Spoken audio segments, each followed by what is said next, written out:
Folks, buckle up, because what we have here is not just your average political squabble, this is a heavyweight bout for the ages. Picture the scene. The nation's attention glued to the headlines, social media ablaze, and everyone from cable news pundits to your neighbor's dog weighing in. It's the kind of showdown that makes you grab the popcorn and settle in for the spectacle. In this corner, stepping up with a net worth that's as mysterious as a magician's hat trick, and a personality that's never met a spotlight it didn't like, we have the one and only Donald J. Trump. He's a man who's been a real estate tycoon, a reality TV star, and of course the President of the United States. Trump's style? Brash, bold, and never afraid to stir the pot, especially when there's a camera rolling. And in the opposite corner, standing tall with centuries of tradition, academic prestige, and an endowment that could make a hedge fund manager blush, it's Harvard University. Founded in 1636, Harvard's not just a school, it's an institution, a symbol of elite education, and a powerhouse with alumni in every corner of government, business, and culture.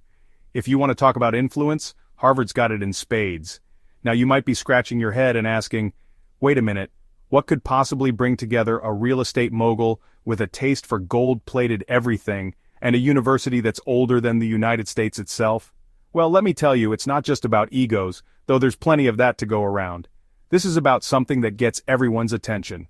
Cold, hard cash.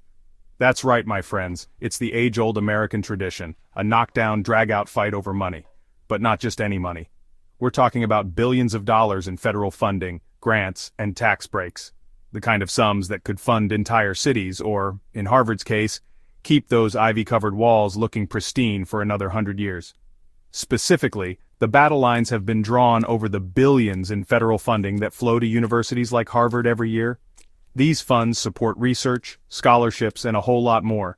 But when the government's checkbook is involved, you can bet there's going to be a fight over who gets what, and who deserves it.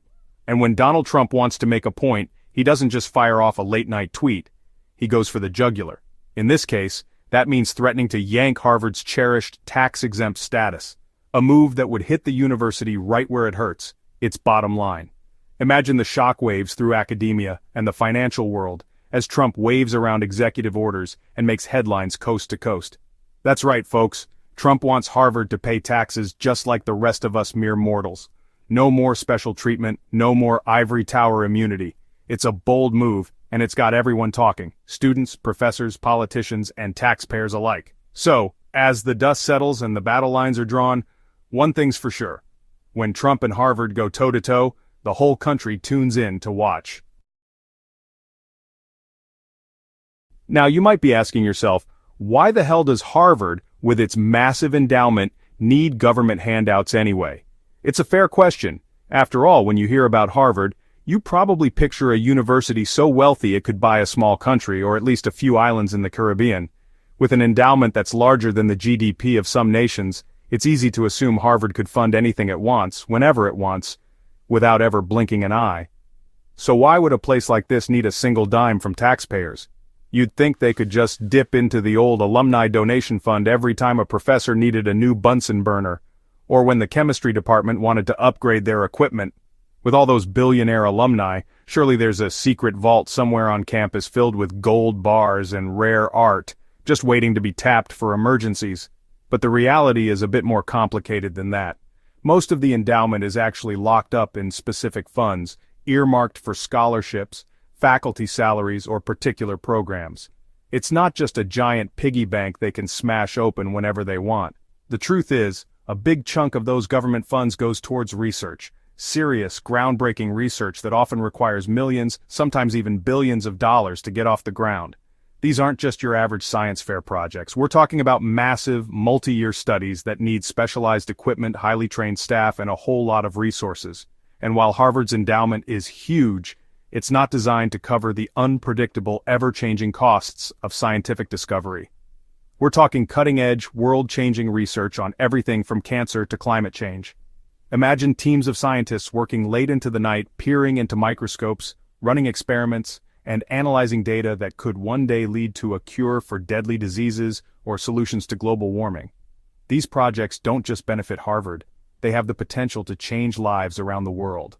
And that's exactly why the government steps in to help fund them. It's not just about supporting Harvard, It's about investing in discoveries that could shape the future of humanity. Think of it like this. The government is basically a giant, slightly dysfunctional venture capitalist, investing in projects with the potential to make the world a better place. Instead of looking for the next big tech startup, they're betting on research that could save lives, protect the environment, or revolutionize technology. Sure, the process can be messy, and sometimes the money doesn't go as far as we'd like, but the goal is to spark innovation and progress on a national and even global scale. And let's be honest, sometimes the best and brightest minds are found pacing the hallowed halls of Harvard, scribbling equations on chalkboards and probably wearing those funny graduation hats unironically. These are the people who might one day invent the next life-saving vaccine, develop new energy sources, or solve problems we haven't even thought of yet. So, while it might seem strange for a place as rich as Harvard to get government funding, it's really about fueling the kind of research and innovation that benefits everyone, not just the students or the university, but society as a whole. So what exactly has Trump so fired up that he's threatening to cut off Harvard like a bad cable subscription? Well, it all comes down to a dramatic standoff between the former president and one of America's most prestigious universities. Trump, never one to shy away from controversy, has set his sights on Harvard, claiming the institution is failing to uphold American values and is instead fostering an environment he sees as hostile and unpatriotic. The stakes? Billions of dollars in federal funding that Harvard relies on for research, scholarships, and daily operations. If Trump gets his way, that money could vanish overnight, leaving the university scrambling to fill a massive financial hole. Trump's list of grievances is longer than the line for the bathroom at a Trump rally, and he's not holding back. He's been vocal about his belief that elite universities like Harvard have become echo chambers for radical ideas, and he's using his platform to demand change. The tension has been building for months, with both sides digging in their heels and refusing to back down. For Trump, this is about sending a message to all universities: get in line or risk losing big. First off, he's accusing Harvard of being a hotbed of antisemitism, pointing to student protests against Israeli policies as evidence. These protests, which have drawn national attention, are just the tip of the iceberg in Trump's eyes. He argues that Harvard's administration has failed to take meaningful action against what he calls hate speech and anti-American sentiment on campus. The university, meanwhile, insists it's protecting free speech and fostering open debate. But that's not enough to satisfy Trump or his supporters. He's demanding they crack down on these protests, even suggesting they should report students who express hostile views towards America. In Trump's view, universities should be bastions of patriotism, not platforms for dissent.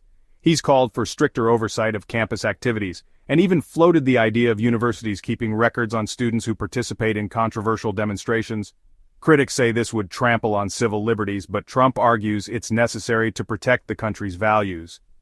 Oh, and he also wants them to hire a government-approved auditor to make sure they're not secretly funneling money to the Illuminati or something.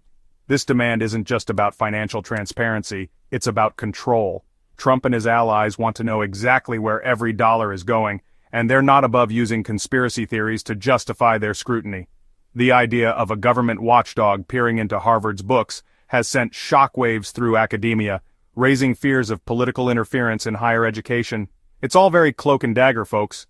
The battle lines are drawn, and the outcome could reshape the relationship between the federal government and America's top universities for years to come. Whether you see this as a necessary crackdown or an attack on academic freedom, one thing's for sure: the stakes have never been higher.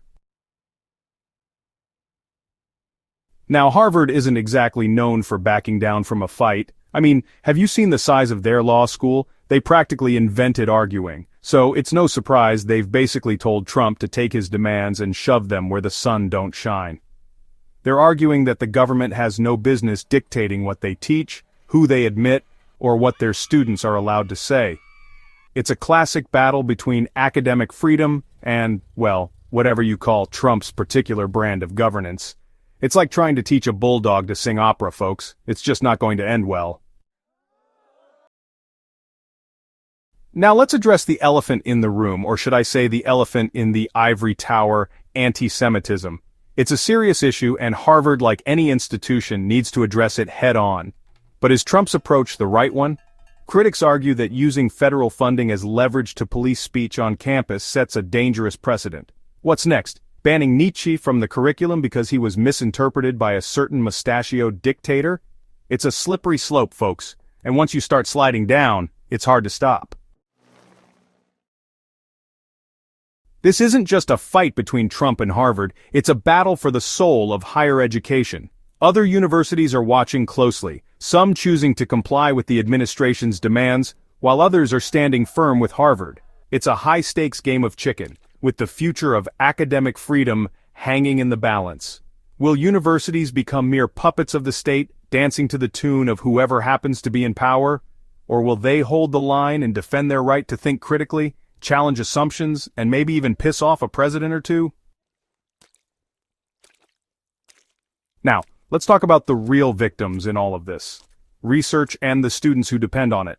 Cutting off federal funding to Harvard and other universities won't just stifle groundbreaking discoveries, it could have a devastating impact on the lives of millions.